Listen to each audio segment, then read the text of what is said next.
चलिए online classes में आप सभी लोगों का एक बार फिर से स्वागत करते हैं। कंटिन्यू करें आज की क्लास को, ज़रा ध्यान दीजिएगा। आज हम आईपीसी का सेक्शन 511 की बात करने वाले हैं और जो आखिरी चैप्टर का आखिरी सेक्शन है आईपीसी का। तो चलिए सीधे मैं आपको डायरेक्ट पर लेके चलूँ, ज़रा ध्यान दीजिएगा। चैप्टर 23 में आप देखेंगे यहाँ पर अपराधों को करने के प्रयत्न के विषय में, यानी कि प्रयत्नों के विषय में बात करेंगे कि जो अटेम्प्ट्स करते हैं पर ऑफेंस कमिट नहीं हो पाता, तो क्या वो ऑफेंस पनिशेबल होगा या नहीं होगा, इसके बारे में हम लोग थोड़ी सी जानकारी पढ़ते हैं यहाँ पर। तो सेक्शन 511 को हम लोग थोड़ा सा एक बार देख लेते हैं, फिर इसको डिस्कस करेंगे। चलिए ज़रा ध्यान देते हैं। सेक्शन 511 को एक बार देखिएगा। आजीवन कारावास या अन्य कारावास से दंडनीय अपराधों को करने के प्रयत्न करने के लिए दंड। तो कौन सा ऑफेंस की बात की जा रही है?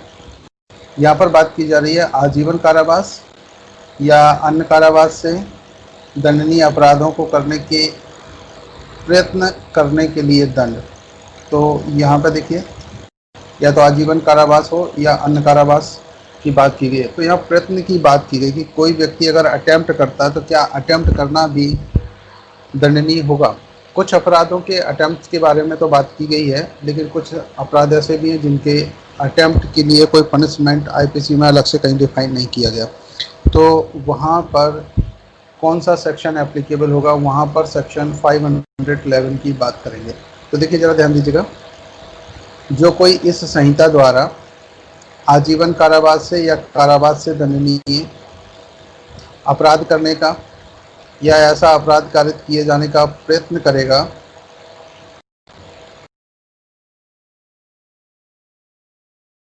ऐसे प्रयत्न में अपराध करने की दिशा में कोई कार्य करेगा जहाँ की ऐसे प्रयत्न के दंड के लिए कोई अभिव्यक्त उपबंध इस संहिता द्वारा नहीं किया गया।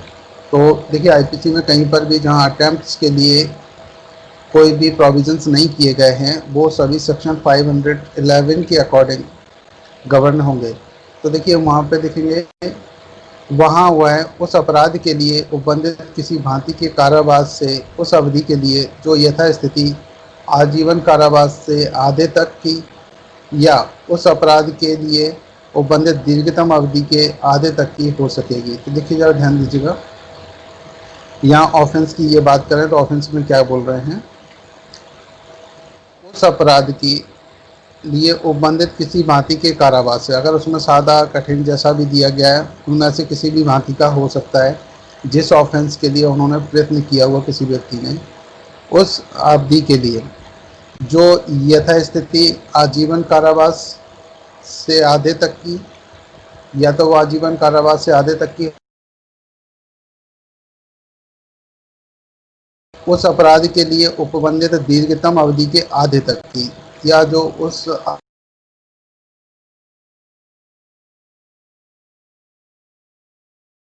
किया गया है उसमें से आधे के लिए बात करेंगे कि आधे तक की हो सकेगी, या फिर ऐसे जुर्माने से जो उस अपराध के लिए उपबंधित है या दोनों में से दंडित किया जाएगा। तो यहाँ पर देखिए, जुर्माने से या उस अपराध के लिए उपबंधित है या दोनों में से दंडित किया जाएगा।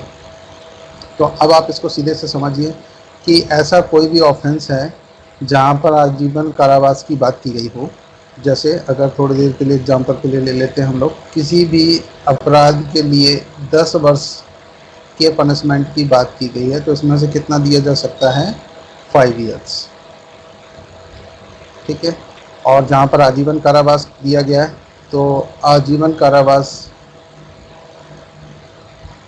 का आधा, तो आजीवन कारावास कितने तक का मानते हैं? जहाँ पर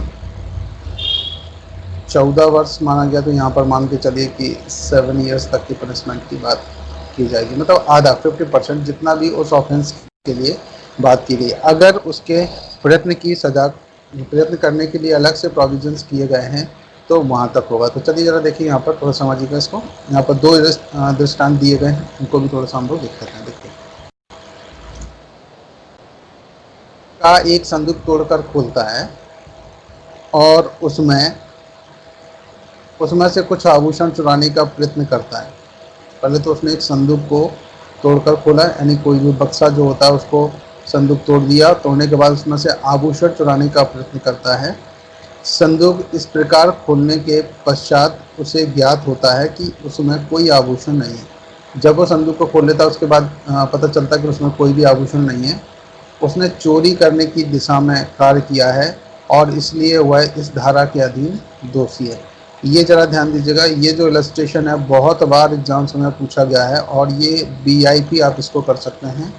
तो ये देखेंगे कि अगर चोरी का जो प्रयत्न किया गया है, चोरी के प्रयत्न के लिए पनिशमेंट कहाँ मिलेगा, तो सेक्शन 511 के अकॉर्डिंग इसका जो इलस्ट्रेशन है ये संदूक वाला सीधा सीधा सा पूछा जाता है। तो आप इसको बता सकते हैं कि इसका जो फर्स्ट इलस्ट्रेशन है ए नंबर का या का नंबर का, ये इसके अकॉर्डिंग है। पर ज़रा नज़र डालिएगा। का या की जेब में हाथ डालकर या की जेब से चुराने का प्रयत्न करता है। यहाँ देखना, जो व्यक्ति है वो या की जेब में हाथ डालकर या की जेब से चुराने का प्रयत्न करता है, या की जेब में कुछ ना होने के परिणाम स्वरूप का अपने प्रयत्न में असफल रहता है, तो का इस धारा के अधीन दोषी है। तो यहाँ पर जेब में हाथ जैसे ही डाला, अब ऐसे ही उसने क्या कर दिया, यहाँ पर चुराने का प्रयत्न किया है, के लिए सेक्शन ये 511 के अकॉर्डिंग वो दोषी होगा। अब यहाँ पर ज़रा ध्यान दीजिएगा, कुछ थोड़ा सा इंग्लिश में भी पढ़ लेते हैं, फिर हम लोग इसको थोड़ा सा एक्सप्लेन करेंगे आपको रिलेटेड, और कुछ इसके प्रिंसिपल भी इसमें डेवलप किए गए हैं, वो भी यहाँ पर डिस्कस करेंगे हम लोग। कुछ सिद्धांत हैं, देखिए ज़रा ध्यान दीजिए। आप चैप्टर पढ़ रहे हैं 23 of attempts to commit offences. Section 511 punishment for attempting to commit offences, punishable with imprisonment for life और other imprisonment। या तो imprisonment for life के लिए हो सकता है और या फिर हो कोई भी other punishment भी imprisonment यहाँ पर। ऐसा कोई भी अटैम्प्ट करता है किसी भी ऐसे ऑफेंस के लिए, तो देखिए यहाँ पर कितने पनिशमेंट की बात की गई। तो सबसे पहले इसको पढ़ लेते हैं हम लोग। Whoever attempts to commit an offense punishable by this code। कहा गया कि जो कोई attempts to commit an offense punishable by this code with imprisonment for life or imprisonment or to cause such an offense to be committed, and in such attempt does any act toward the commission of the offense, shall, where no express provision is made by this code। जहाँ पर कोई भी express provisions made नहीं किए गए, बनाए नहीं गए हैं यहाँ पर इस संहिता में, वहाँ पर for the punishment of such attempt be punished with imprisonment of any description provided for the offense। हाथी का जो कारावास है वो for a term which may extend to 1/2, जो कि कितना हो सकता है 1/2 तक, ठीक है। बी मे एक्सटेंड टू 1/2, इसको थोड़ा सा ध्यान देंगे हम लोग। फिर बात की गई है of the imprisonment for life और एज द केस में be 1/2 of the longest term of imprisonment provided for the offence. उस ऑफेंस के लिए जितना अधिकतम दंड निर्धारित किया गया था उसका कितना मिलेगा 1/2 की बात करें कि उसको 1/2 यहाँ पर मिल सकता है, जैसे कि आप यहाँ देख पा रहे हैं। और with such fine as is provide for the offence और बोथ। तो जितना वो फाइन के लिए बात की गई है कि जितना फाइन के लिए प्रोवाइड किया गया, और बोथ यानी कि दोनों भी यहाँ पे दिया जा सकता है। लेकिन सबसे पहली टर्म्स कंडीशन ये सेक्शन 511 तभी एप्लीकेबल होगा उस पर जब यहाँ पर संहिता में यानी कि आईपीसी में where no express provision is made by this code, इस संहिता के द्वारा ऐसे प्रयत्नों के लिए जिसमें इम्प्रेशनमेंट फॉर लाइफ मिलता हो, या फिर कोई भी अदर इम्प्रेशनमेंट की बात की गई और ऐसे जिसको आईपीसी में डिफाइन ना किया गया हो, उनके लिए इतना होगा कि जितना पनिशमेंट फुल होता है उसका हाफ यहाँ पर दिया जा सकता है। यहाँ पर दो इलस्ट्रेशंस दिए गए, इलस्ट्रेशंस पर भी एक नज़र डालिएगा। ये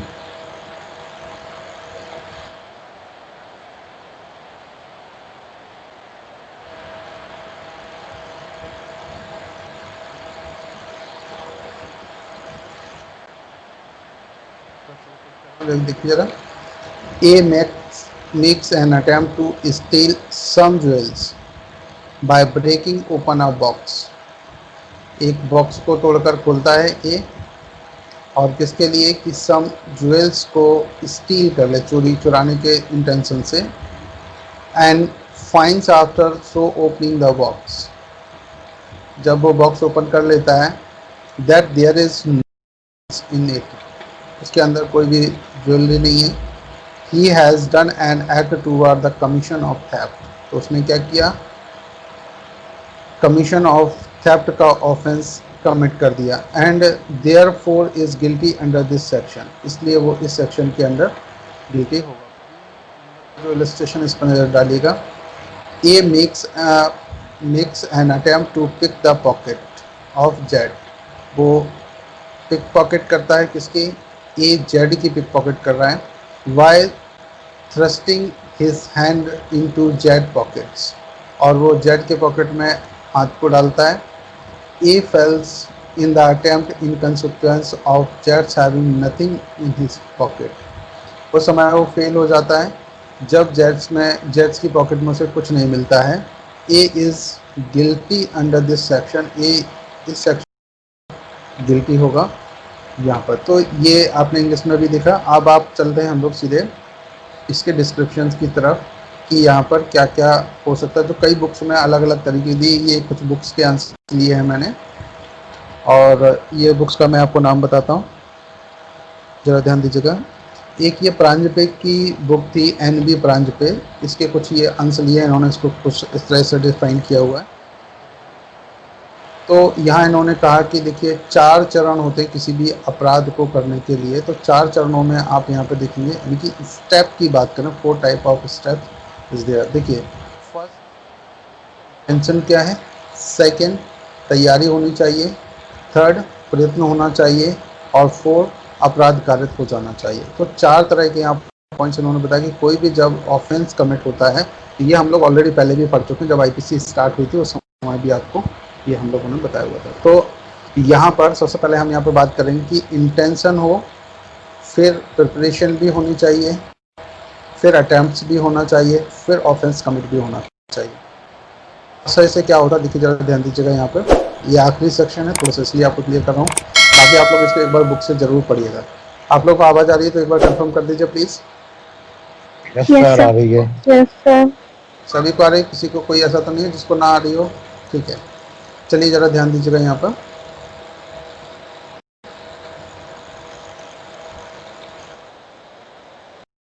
इंटेंशन के लिए यहाँ पर देखेंगे कि आशय क्या है, किसी अपराध को करने का आशय, यानी कि जो इंटेंशन होता है, रखना मात्र अपराध नहीं है, केवल इंटेंशन ही उसने रखा, ये केवल अपराध नहीं है जब तक उस आशय को क्रियान्वित करने के लिए कोई बाह्य कार्य या लोप ना किया जाए। तो यहाँ पर कोई कार्य आवश्यक है कि मन में अगर कोई व्यक्ति रख रहा है कि मुझे इसे मारना है, लेकिन वो कोई कार्य नहीं करता, तो यहाँ पर ये ऑफेंस नहीं माना जाएगा। नेक्स्ट देखिए जरा, प्रिपरेशन की हम लोग यहाँ पर बात करते हैं। प्रिपरेशन में क्या कहा गया कि किसी अपराध कृत्य को करने के आशय से व्यक्ति उस कृत्य को करने की तैयारी की दिशा में अग्रसर होता है। जब पहले तैयारी होगी तभी तो ऑफेंस होगा। अतः तैयारी अपराध का अगला चरण, यानी कि सेकेंड स्टेप है उसका। तैयारी के अंतर्गत व्यक्ति अपराध कार्य करने के साधन और उपकरणों को जुटाता है।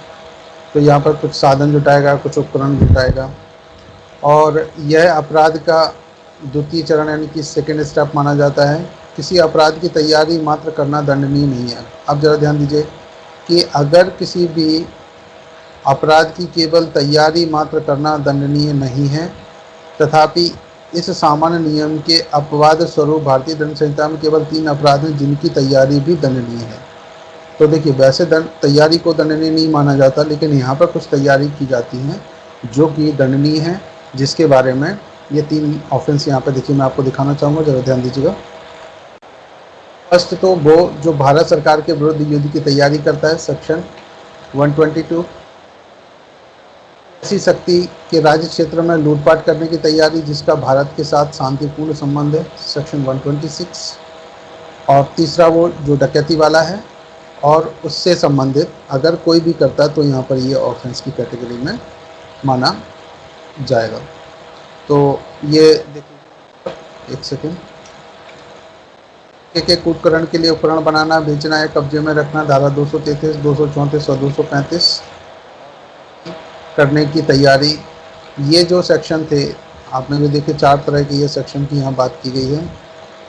ये भारत सरकार के द्वारा और भारत सरकार की ऐसी शक्ति के राज्य क्षेत्र में लूटपाट करने की तैयारी करना जिसका भारत के साथ शांतिपूर्ण संबंध है, सेक्शन 126 के अकॉर्डिंग। सिक्के के कूटकरण के लिए उपकरण बनाना या बेचना या कब्जे में रखना, ये सेक्शन 233, 234 एंड 235।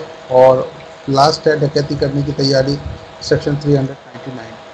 तो ये इनमें तैयारी को अपराध माना गया, बाकी को केवल तैयारी रखना अपराध की कैटेगरी में नहीं आएगा, इनको छोड़ करके। जैसे कि यहाँ आप देख पा रहे हैं कि अपराध की तैयारी मात्र करना दंडनीय नहीं है, लेकिन इन चार जो कैटेगरी थी इनको छोड़ करके अगर ये कोई करता है तो बिल्कुल ये तैयारी में इस कैटेगरी में मानी जाएंगी। चलिए, अब प्रयत्न के लिए थोड़ा सा हम आपको बता दें कि प्रयत्न क्या है और किस तरह से इनको माना जाएगा, कि किस किस कैटेगरी में ये माना जाएगा। देखिए यहाँ पर अटेम्प्ट कब माना जाएगा, तो किसी अपराध का प्रयास उसका तृतीय चरण होता है, यानी कि 3rd स्टेप होता है। और अपराध करने का प्रयत्न उस समय शुरू होता है जब उसको करने की तैयारी पूरी हो जाती है। तो 2nd स्टेप आपने तैयार कर लिया किसी भी व्यक्ति ने, फिर वो इसके बाद वो अटेम्प्ट की बात करेगा, तो 3rd स्टेप यहाँ पर माना जाएगा। अतः तैयारी पूरी हो जाने के पश्चात अपराध कृत करने के लिए बढ़ाया गया सीधा कदम। वस्तुतः प्रयत्न शब्द को दंड संहिता में कहीं भी परिभाषित नहीं किया गया है, फिर भी उच्चतम न्यायालय ने केस था अभयानंद मिश्रा बनाम बिहार राज्य, ये इस बात में निर्धारित किया कि किसी व्यक्ति द्वारा प्रयत्न का अपराध किया गया तब कहा जाता है जब उसका आशय कोई अपराध करना हो, पहले इंटेंशन हो, और उक्त आशय के साथ वह उस अपराध को करने की ओर अग्रसर होकर कोई कदम उठाए, तो यहाँ पर मान लिया जाएगा कि उसने यहाँ पर प्रयत्न किया हुआ है। अब नेक्स्ट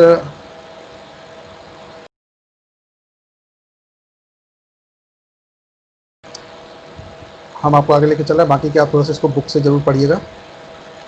जो इम्पोर्टेंट कुछ पॉइंट्स हैं वो हम आपको यहाँ पर दिखाने जा रहे हैं, देखिए जरा ध्यान दीजिए। प्रयत्न और तैयारी दोनों में, कि जहाँ पर प्रिपरेशन और अटेम्प्ट्स में डिफरेंस क्या है, डिफरेंस की हम लोग यहाँ पर थोड़ा सा यहाँ पर देखिए। इसमें 4 तरह के नियम बताए गए हैं। एक तो निकटस्थ नियम, प्रॉक्सिमिटी रूल्स, और सेकंड यहाँ पर बताया गया असंभवता का सिद्धांत and theory of impossibility, and third आपको बताया गया कि विषय वस्तु संबंधी सिद्धांत ऑब्जेक्ट थ्योरी, तथा 4th नंबर में अंग्रेजी ऑन द जॉब का सिद्धांत, ये ऑन द जॉब थ्योरी। तो जरा इसमें ये देखिए छोटे छोटे से हैं ये, इनको थोड़ा सा एक एक लाइन में समझाने की कोशिश करते हैं। देखिए जरा ध्यान दीजिएगा। तो निकटता का जो नियम है यानी कि प्रॉक्सिमिटी रूल है, इसमें क्या कहा गया देखिए जरा। यदि अपराधी ने अपराध से संबंधित विभिन्न श्रृंखलाबद्ध कार्य पूरे कर लिए हैं, यानी कि सभी कार्य उसने पूरे कर लिए हैं, आशय, फिर आशय के बाद में अगर वो प्रिपरेशन करना स्टार्ट कर देता है और फिर वो प्रयत्न करता है, लास्ट में अटेम्प्ट करता है, तो इस टाइप के जो स्टेप आपको बताए गए थे 4 तरह के किसी भी ऑफेंस को करने के लिए हैं, उनमें से अगर वो श्रृंखला पूरी करता हुआ चलता है और केवल अपराध का अंतिम परिणाम जो उसका आवश्यक अंग है शेष रहा, प्रयत्न भी कर लिया उसने पर अपराध ना हो, तो यहाँ पे देखें तो यह माना जाएगा कि अपराध कारित नहीं हुआ अपितु उसका प्रयत्न किया गया, उसने प्रयत्न तक तो कर लिया है लेकिन वो कमिट नहीं हो पाया ऑफेंस। तो यह सिद्धांत लैटिन सूत्र कॉजिटेनियस कॉन्योनिस पेनम नेमो पैप्टिटस पर आधारित है। ये है, इसको थोड़ा सा नोट कर लीजिएगा आप लोग। पर आधारित है, जिसका अर्थ है कि किसी भी व्यक्ति को दोषपूर्ण उद्देश्य के लिए दंडित नहीं किया जा सकता जब तक वे उद्देश्य कार्य रूप में कार्यान्वित नहीं हो जाते जो स्वयं उसका दोषी होना दर्शाते हैं। उदाहरण के लिए यहाँ पर एक इन्होंने एग्जाम्पल दिया हुआ है। खा को मार डालने के आशय से उस पर गोली चलाता है परंतु उसकी अकुशलता के कारण निशाना चूक जाता है, तो यहाँ का हत्या के प्रयत्न का दोषी होगा। इसी प्रकार का ने खा की हत्या करने के आशय से उस पर गोली चलाने हेतु बंदूक का घोड़ा ट्रिगर दबाता है परंतु पता चलता है कि बंदूक गोलियों से खाली थी, तो भी का हत्या के प्रयत्न का दोषी होगा क्योंकि उसने अपराध को कार्यान्वित करने हेतु उसके नियंत्रणाधीन सभी कार्य कर लिए थे। केवल बंदूक खाली होने के कारण अपराध घटित नहीं हो सका, नहीं तो क्या हो जाती, उसकी डेथ हो सकती थी। नेक्स्ट जरा ध्यान दीजिएगा, असंभवता का सिद्धांत थ्योरी ऑफ इम्पॉसिबिलिटी जो है उस पर ज़रा एक नज़र डालिएगा। ये रहा सेकेंड नंबर का। एक समय था जब यह माना जाता था कि कोई व्यक्ति किसी असंभव अपराध को करने का प्रयास करता है तो वह अपराध नहीं माना जाएगा। उदाहरणार्थ जैसे सम्राज्ञी बनाम कॉलिंस के बाद में यह निश्चित किया गया कि यदि कोई व्यक्ति चोरी करने के आशय से किसी अन्य की जेब में हाथ डालता है लेकिन जेब खाली होने के कारण उसे कुछ ना मिले तो उसे चोरी के प्रयत्न के लिए दंडित नहीं किया जाएगा। ये पहले था। लेकिन इसी प्रकार यदि कोई व्यक्ति किसी अन्य के मकान में चोरी करने के आशय से प्रवेश करे परंतु वहाँ उसे कुछ ना मिले तो वह चोरी के प्रयास का दोषी नहीं होगा। तो ये पहले था, लेकिन अब देखो इसी प्रकार ये दूसरे जो केसेस थे इनमें इनको थोड़ा सा बदला गया, जिससे उन्होंने कहा कि भाई ये अगर कोई अटेम्प्ट करता है तो ऑफेंस माना जाएगा। जैसे कि आर बनाम डॉड के ये जो सिद्धांत था, देखिए बाद में भी यह निर्णित किया गया कि कोई व्यक्ति ऐसे अपराध के प्रति के लिए दोष सिद्ध नहीं किया जा सकेगा जो असंभवता के कारण वह ना कर सकता हो, परंतु आर बनाम रिंग के बाद में निर्णय द्वारा उपयुक्त तीनों निर्णय को पलट दिया गया। तो पहले जो जितने भी ऐसी धारणाएं थी उन सबको चेंज कर दिया गया। आर बनाम रिंग का जो केस था ये फेमस केस है, थोड़ा सा इसको ज़रा ध्यान रख लीजिएगा। किसमें बदला गया कि बाद में निर्णय द्वारा उक्त तीनों निर्णयों को पलट दिया गया था तथा अभियुक्त को चोरी करने के आशय से एक महिला के हैंडबैग में हाथ डालने के कृत्य के लिए चोरी के अपराध के लिए सिद्ध दोष किया, भले ही उसे उस हैंडबैग में कुछ नहीं मिला था। उल्लेखनीय है कि दंड संहिता की धारा 511 का दृष्टांत था इसी पर आधारित है। तो पहले ऐसा था कि अगर कोई अटेम्प्ट करता उसे कुछ नहीं मिलता तो वो चोरी का ऑफेंस नहीं था, लेकिन ये आर बनाम रिंग का जो केस था इस केस के बाद की स्थिति चेंज हो गई है। और सेक्शन 511 का जो बी इलस्ट्रेशन है इसमें भी इसका ये एक एग्जांपल दिया गया कि माना जाएगा। अब तीसरा जरा ध्यान दीजिएगा, विषय वस्तु संबंधी जो सिद्धांत था उसके बारे में थोड़ा सा ज़रा ध्यान दीजिएगा। ऑब्जेक्ट थ्योरी जो है वो किसी कार्य को अपराध का प्रयत्न माना जाए अथवा नहीं, यह इस बात पर भी निर्भर करता है कि उस कृत्य से संबंधित जो विषय वस्तु है, जो ऑब्जेक्ट्स हैं, के बारे में कर्ता किसी गलत फहमी में था या यह वस्तु विद्यमान थी ही नहीं। प्रथम स्थिति में उसे प्रयत्न का दोषी माना जाएगा जबकि दूसरी स्थिति में वह दोषी नहीं होगा। तो दो स्थितियां यहाँ पर बताई गई हैं कि कौन सी होंगी। तो दोनों में से मैं आपको यहाँ पर दोनों डिस्क्राइब करना चाहूँगा। देखिए एक बार जरा ध्यान दीजिएगा। यहाँ पर जैसा कि देखेंगे, ये आप देख रहे हैं यहाँ से, जहाँ कोई पॉकेट मार रुपये पैसे चुराने के आशय से किसी व्यक्ति की खाली जेब में हाथ डालता है तो वह चोरी के प्रयत्न का दोषी होगा भले ही जेब में कुछ भी ना मिले, क्योंकि वह इस गलत फहमी में था कि उस जेब में पैसे होंगे। अगर कोई पॉकेट मार ऐसा करता है तो वो दोषी होगा। परंतु यदि कोई व्यक्ति, यहाँ देखना ये दूसरा है,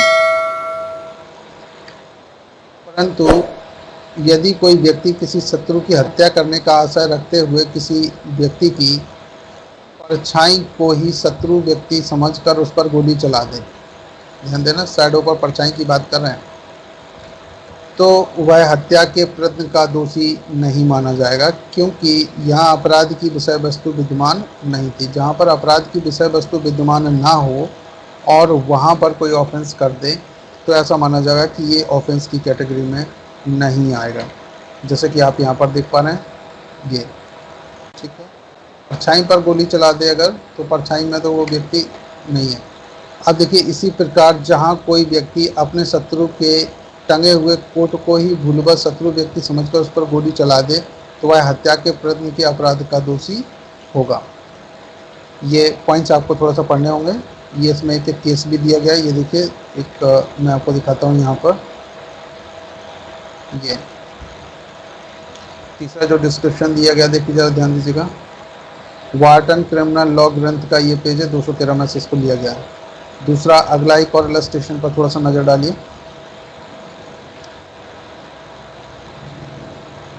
परंतु यदि एक महिला को गर्भवती समझकर गर्भपात कराने के आशय से उसे गर्भपात कारक गोलियां खिला दे, परंतु वह स्त्री वास्तव में गर्भवती ना हो, तो भी वह गर्भपात कराने के प्रयत्न का दोषी होगा। इसी प्रकार का एक पत्र खा के नाम उसे गंभीर अपराध करने के लिए उकसाते हुए लिखता है और पत्र उसे भेज देता है, लेकिन खा पत्र को पढ़ता ही नहीं है। यहाँ का अपराध कारित करने के लिए खा को उकसाने का प्रयत्न का दोषी होगा, भले ही वो ना पढ़े। नेक्स्ट जो एक और प्रिंसिपल था, जरूर ध्यान दीजिएगा। यहाँ पे एक और जो थ्योरी है, ऑन द जॉब का सिद्धांत, ऑन द जॉब थ्योरी। ये आर बनाम ओसबॉर्न का केस है। देखिए ज़रा यहाँ पर कि बाद में अभियुक्त ने एक महिला का गर्भपात कराने के आशय से उसे कुछ गोलियां खिला दी, परंतु वे पूर्णतः प्रभावहीन थी। अतः यह माना गया कि अभियुक्त अपराध कारित करने की ओर वास्तव में उन्मुख नहीं हुआ। अतः वह ऑन द जॉब ना होने के कारण अपराध के प्रयत्न का दोषी नहीं था। परंतु इस निर्णय को आर बनाम स्पाइंसर, ये केस है, ज़रा इसको थोड़ा सा आप नोट कर लीजिएगा कहीं पर भी जब भी आपको टाइम मिले देख करके, के बाद द्वारा पलट दिए जाने के कारण अब उक्त प्रकरण में अभियुक्त गर्भपात करने के प्रयत्न का दोषी होगा। तो ये इसमें 4 सिद्धांत थे, इनको थोड़ा सा और डिटेल में आप पढ़ लीजिएगा और चाहो तो इसमें से थोड़ा सा एक लाइन और देखें। बाकी हत्या कारित करने के आशय से रात के अंधेरे में बाकी मकान में प्रवेश करके उसके शयन कक्ष में पहुंचता है और उस बिस्तर पर जहां बा नित्य सोता है यह समझकर कि बा सो रहा होगा गोली चला देता है, परंतु उस दिन बा उस बिस्तर पर ना सोया होने के कारण अपराध का शिकार होने से बच जाता है। तो यहाँ पर हत्या के प्रयत्न का दोषी होगा। तो उसने तो समझ करके चलाया, लेकिन वो वहाँ नहीं था, विषय वस्तु नहीं थी, लेकिन फिर भी यहाँ पर इनको मान लिया गया कि ये दोषी होंगे। तो ये 4 इसके जो वो थे वो मैंने आपको यहाँ पे दिखाए हुए। तो उम्मीद कर रहा हूँ कि आप लोगों को ये समझ में आया होगा। कुछ किसी को इससे रिलेटेड कुछ और पूछना हो तो बताइए, लेकिन आप लोग को से एक निवेदन है कि बिल्कुल आप लोग यहाँ बुक से एक बार ज़रूर स्टडी कीजिए, इसको पूरा पढ़िएगा, इसमें जितने भी एग्जाम्पल्स दिए हैं, क्योंकि आईपीसी आपने पूरी पढ़ ली। पढ़ने के बाद में जिन ऐसे ऑफेंस जिनको कहीं पर भी आईपीसी में डिफाइन नहीं किया गया, जैसे अटेम्प्ट्स के लिए, वो सब सेक्शन 511 के अकॉर्डिंग कवर होंगे। तो आपको थोड़ी सी इसकी तैयारी करना है, पढ़ना भी है। सो गाइस, हम मिलते हैं नेक्स्ट क्लास में, तब तक के लिए ओके बाय।